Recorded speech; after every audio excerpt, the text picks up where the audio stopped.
हमने अपने पहले शब्द कहे। मेरा था बाबा, उसका आमिर, मेरा नाम। इन पंक्तियों को पढ़ते ही मुझे पता था कि यह कहानी लंबे समय तक मेरे साथ रहने वाली है। नमस्ते श्रोताओं, मेरे साथ books.com लिट ज्ञान के एक और मनोरम एपिसोड में आपका स्वागत है। द काइट रनर या पतंग धावक को किसी परिचय की आवश्यकता नहीं। यह कहानी आधुनिक अफगानिस्तान के पूर्व रूसी आक्रमण के सुनहरे दिनों से लेकर तालिबान के भयानक शासनकाल तक की एक चलती हुई तस्वीर है। 2003 में प्रकाशित खालिद हुसैनी की यह किताब अन्य कारणों से भी प्रसिद्ध है। यह अमेरिकन लाइब्रेरी एसोसिएशन में 2008, 2012 और 2014 में अपनी घिनौनी भाषा, धार्मिक दृष्टिकोण, हिंसा और यौन स्पष्ट विषयों के लिए जाने जाने वाली 10 सबसे चुनौतीपूर्ण किताबों की लिस्ट में भी रह चुकी है। 2 साल पहले मुझे अफगानी संस्कृति के बारे में ज़्यादा कुछ पता नहीं था।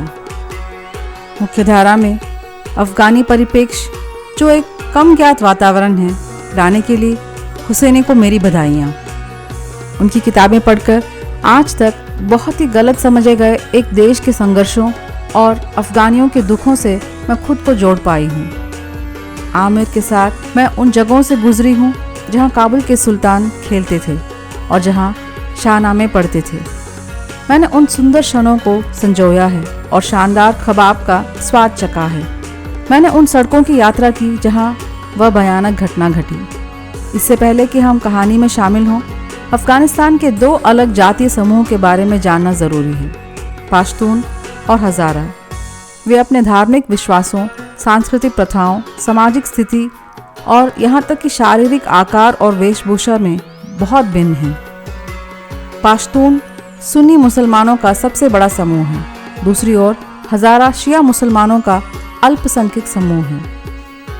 इस कहानी का नायक आमिर, जैसे कि नाम से पता चलता है, एक रईस पश्तून जो बाबा के नाम से जाने जाते हैं का बेटा है। अली, जो बाबा की सेवा करता है, एक हज़ारा है। वह अपने बेटे हसन के साथ उसी घर के आउट हाउस में रहता है। यह चीनी गुड़िया की शक्ल वाला, हरी आंख और कटे होंठ वाला हसन आमिर का एकमात्र जोड़ीदार और सबसे अच्छा दोस्त है। लेखक ने आमिर और हसन के किरदार इतना बढ़ा चढ़ाकर लिखा है कि मैं खुद को एक से नफरत और दूसरे से प्यार करने से नहीं रोक पाई। युद्ध से पहले और बाद के अफगानिस्तान का सुरमय विवरण, जो आमिर के बचपन से लेकर किशोरावस्था तक के जीवन को दर्शाता है, भावनाओं का रोलर कोस्टर है। पतंग उड़ाना इन बच्चों का एकमात्र छुटकारा था और हसन एक सफल पतंग धावक है।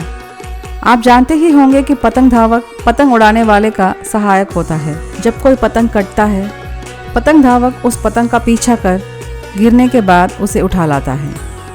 इन दोनों में आमिर कमज़ोर माना जाता है और अक्सर साहस की कमी के कारण बाबा उसकी निंदा करते हैं। आमिर अपने बाबा के प्यार को तरसता है, लेकिन बाबा के सबसे करीबी दोस्त रहीम खान, जो पिता तुल्य हैं, की बातों में सांत्वना पाता है। मैं यहाँ रहीम खान के खूबसूरत शब्द दोहराना चाहती हूँ। बच्चे कोई रंग भरने की पुस्तक नहीं जिसमें तुम अपने पसंदीदा रंग भरो।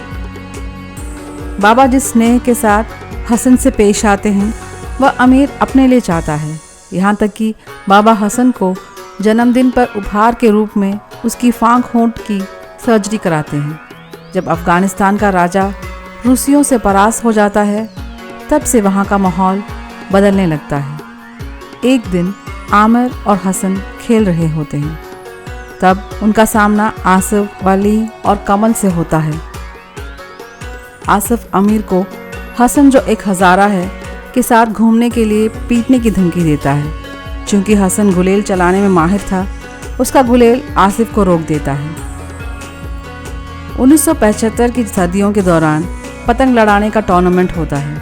आमिर टूर्नामेंट जीतता है और हसन आमिर द्वारा काटी गई पतंग को लाने भागता है। टूर्नामेंट के दिन आमिर की जीत पर हसन के शब्दों में मैंने खुशी, वफादारी और दोस्ती महसूस की। तुम्हारे लिए 1000 बार। लेकिन यह खुशी ज़्यादा देर तक नहीं टिक पाई। हसन जब वापस नहीं लौटा, आमिर उसे ढूंढने निकलता है और एक गली के अंत में वह देखता है कि वली कमल और आसिफ उसे घेरे खड़े हैं। हसन को उनसे बचाए बिना आमिर वहाँ से भाग खड़ा होता है। हसन ने कई बार आमिर को मुसीबत से बचाया था, पर आमिर ऐसा नहीं करता।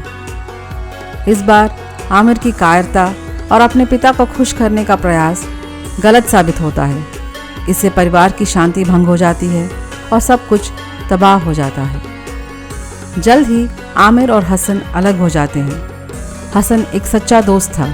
हमेशा हसन अपने दोस्त की मदद करने के लिए तैयार रहता, आमिर का बचाव करता, मगर उसे कभी आमिर से यह सब प्राप्त नहीं हुआ। आमिर हसन के तकिए के नीचे कुछ पैसे और एक घड़ी छुपा देता है और बाबा को बताता है कि हसन ने चोरी की। आमिर अपने बाबा का प्यार हासिल करने के लिए मतलबी बन जाता है। जब हसन मुसीबत में पड़ा और जब उसको आमिर की सबसे ज़्यादा ज़रूरत थी, तब आमिर ने उसे धोखा दिया। इसे पढ़ते समय मुझे पहले अपराध बोध हुआ, फिर विश्वासघात, कायरता, ईर्ष्या की पीड़ा महसूस हुई। एक ऐसे देश में जो विनाश का अधीन है, वहाँ भावनात्मक समृद्धि भी है। इसे लेखक हसन और बाबा की बहादुरी से चित्रित करते हैं। जब भी वे धर्म की राह पर चलते, कुछ अच्छा करने की कोशिश करते, मेरा दिल उनके गुण गा उठता। एक ऐसी दुनिया जो नर्क हो चली थी, बाबा और हसन अब भी सभ्य रहने की कोशिश करते हैं और अपने लोगों के लिए खड़े होने की कोशिश करते हैं। उनके पास अभी भी नैतिक मूल्य बाकी थे और वे उसी के अनुसार कार्य कर रहे थे। भले ही आमिर ने चतुराई से अली और हसन को अपने घर से निकाल दिया, मगर मैं उन्हें अपने मन से निकाल नहीं पाई। किताब के दूसरे भाग तक हमें यह नहीं पता चलता कि हसन और अली के साथ क्या हुआ, लेकिन हसन की मासूमियत किसी को भी पिघला देगी। उसका एकमात्र कसूर यह था कि वह एक बीमार और हिंसक देश में जन्मा। वह इस दुनिया के लिए कुछ ज़्यादा ही नेक था। रूसियों के आक्रमण के बाद आमिर और बाबा पाकिस्तान भाग जाते हैं और फिर 2 साल बाद कैलिफोर्निया। कहानी अब मार्च 1981 से शुरू होती है। आमिर की शादी जनरल तोहरी की बेटी सुरैया से हो गई है। एक उपन्यासकार के रूप में वह एक सफल करियर की शुरुआत करता है। 26 साल बाद उसे रहीम खान का एक कॉल आता है, जो उसे याद दिलाता है कि फिर से अच्छा होने का एक तरीका है। आमिर को अब एहसास होता है कि यह उसके गुरु का बुलावा नहीं, बल्कि उसके पापों का बुलावा है, जिसका प्रायश्चित उसने नहीं किया। अगर आपने चार्ल्स डिकेंस की द ग्रेट एक्सपेक्टेशन किताब पढ़ी है, तो आपको दोनों किताबों के विषय कुछ मिलते जुलते लगेंगे।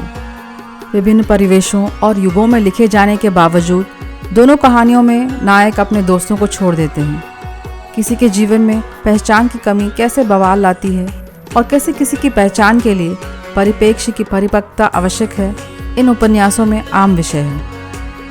हुसैनी की लेखन शैली भी कुछ पृष्ठों में डिकन जैसी है। यूँ तो उपन्यास का नायक पसंद आना काफ़ी आम बात है, लेकिन आमिर की कायरता, कृतज्ञता और मोचन के लिए गए उसके व्यर्थ प्रयासों से मुझे नफरत है। मगर हर किरदार के गुण और अवगुण होते हैं, यहाँ तक कि आदरणीय बाबा के भी हैं, जो उन्हें आकार देते, जो हमें बताते हैं कि वे क्या हैं और कैसे हैं।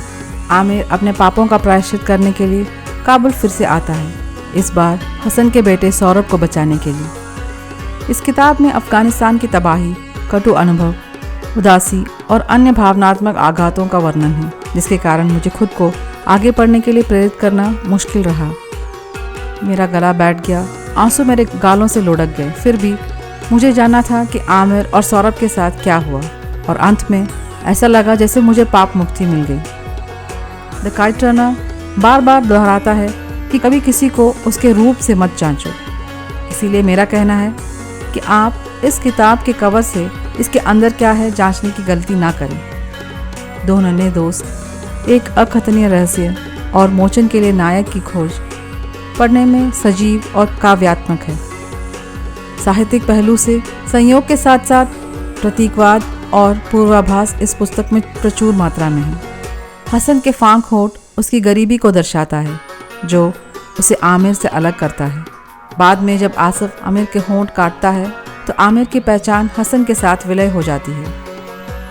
पतंग आमिर की खुशी के साथ साथ अपराध का भी प्रतीक है। उपन्यास के तीसरे हिस्से में भीषण हिंसा और रक्त रंजित विषयों को छोड़कर हुसैनी की यह किताब प्रशंसनीय है और वे एक असाधारण कहानीकार हैं। जो कहानी एक पिता पुत्र के रिश्ते की कहानी से शुरू होती है, बाद में परिवार के एक रहस्य का खुलासा कर भूले गए विश्वासघात, युद्ध और जातीय मतभेदों के साथ समाप्त होती है। इन हादसों ने दो हमेशा साथ रहने वाले छोटे लड़कों को अलग अलग जीवन पथ पर खड़ा कर दिया। इसमें पतंग उम्मीद की शक्ति है।